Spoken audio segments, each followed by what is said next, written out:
नमस्कार। चलिए आज हम देखते हैं मेंडेल के बारे में, non recognition of Mendel's work for about 34 years. Mendel का जो डेटा था वो 1866 में proceeding of Brunn natural science society के द्वारा पब्लिश किया गया था। डेटा 1866 में पब्लिश हुआ, बट उस डेटा पर जो बहुत ही इंपॉर्टेंट था उस पर किसी साइंटिस्ट की नज़र नहीं पड़ी, किसी बायोलॉजिस्ट की नज़र नहीं पड़ी, किसी ने उसको देखा नहीं और वो डेटा साइलेंट फेज में बना रहा।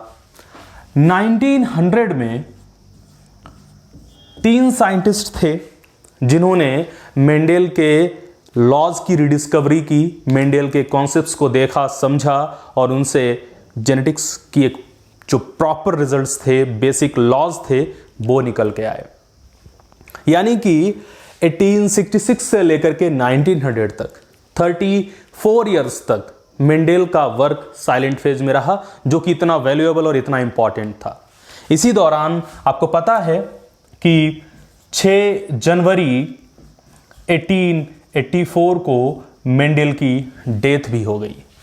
यानी कि मेंडेल अपने जब तक जिंदा रहे तब तक उनको कोई उनके एक्सपेरिमेंट्स का कोई ना तो नाम मिला, ना शोहरत मिली और कुछ भी नहीं हो पाया उनके जीते जी। लेकिन उसके बाद ये लॉज, ये बेसिक कॉन्सेप्ट्स जेनेटिक्स का बेस बनाया उन्होंने। चलिए हम समझने की कोशिश करते हैं। सबसे पहला इसमें क्या है कि जो डेटा मेंडेल का 1866 में पब्लिश हुआ था, किस में? Proceeding of Brunn natural science society publish हुआ था डेटा, बट उस टाइम पर पब्लिश इतने बड़े स्केल पे नहीं हुआ करता था, तो कुछ लोगों तक पहुंचा और कुछ लोगों तक पहुंचा ही नहीं। यह भी एक बड़ी वजह रही कि लिमिटेड सर्कुलेशन हुआ इस डेटा का, और बहुत लिमिटेड सर्कुलेशन होने की वजह से ये डेटा जो बहुत ज़्यादा साइंटिस्ट तक नहीं पहुंच पाया, जिसकी वजह से और ज़्यादा इस पर फोकस नहीं हो पाया। इसके बाद क्या हुआ, मेंडेल एक साइंटिस्ट से मिले, उनको अपने लॉजिक्स को बताया कि कैसे हमने इन एक्सपेरिमेंट्स को किया है, कैसे रिजल्ट्स को निकाला है। तो उस टाइम पर इनकी बड़ी वैल्यू थी, जिनका नाम है कार्ल वॉन नेगेली।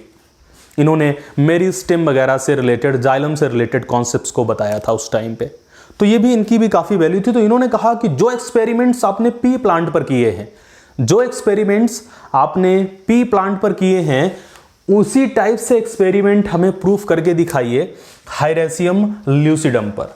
हाइरेसियम ल्यूसिडम को हम हॉक बीड बोलते हैं, ठीक है ना। मेंडेल ने इस पर जब वो एक्सपेरिमेंट किए तो वो एक्सपेरिमेंट सक्सेसफुल हुए नहीं। वो जो क्रॉसेस मेंडेल ने करा के दिखाए वो सक्सेसफुल नहीं हुए, क्योंकि मेंडेल ने बात की थी प्योर कैरेक्टर्स की, आइदर डोमिनेंट और रिसेसिव, इंटरमीडिएट सिचुएशन की कोई बात की नहीं थी।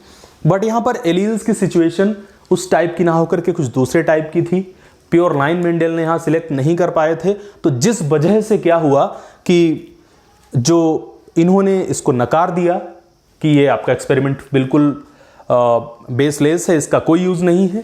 तो इनके नकारने की वजह से भी मेंडेल को लगा कि अब मेरे इस कंटेंट में ज़्यादा दम नहीं है, जो भी है। एक चीज़ और थी कि मेंडेल के अपने नेचर में एग्रेसिवनेस नहीं थी, अपनी बात को मनवाने की ज़्यादा चाह नहीं थी।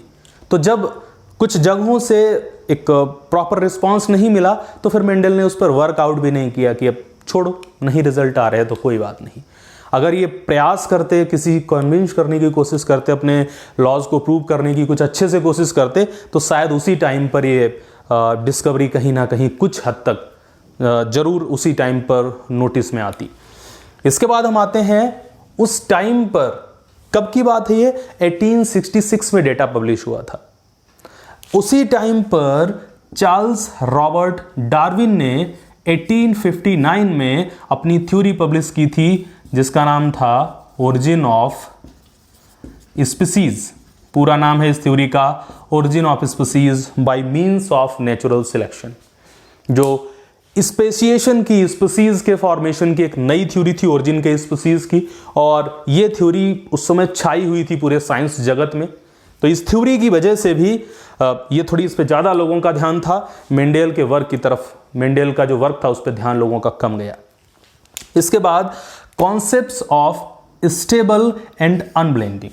अगर हम मेंडेल के वर्क को देखें, मेंडेल के जो 3 लॉज दिए गए हैं, law of dominance, law of segregation, law of independent assortment, अगर इन तथ्यों पर देखें, इनमें देखें तो कहीं पर कैरेक्टर्स की मिक्सिंग नहीं है। मेंडेल ने कहा था कि ये कैपिटल टी है, ये स्मॉल टी है, अगर ये दोनों क्रॉस होकर कैपिटल टी स्मॉल टी बना भी लेते हैं तो प्लांट टॉल ही होगा।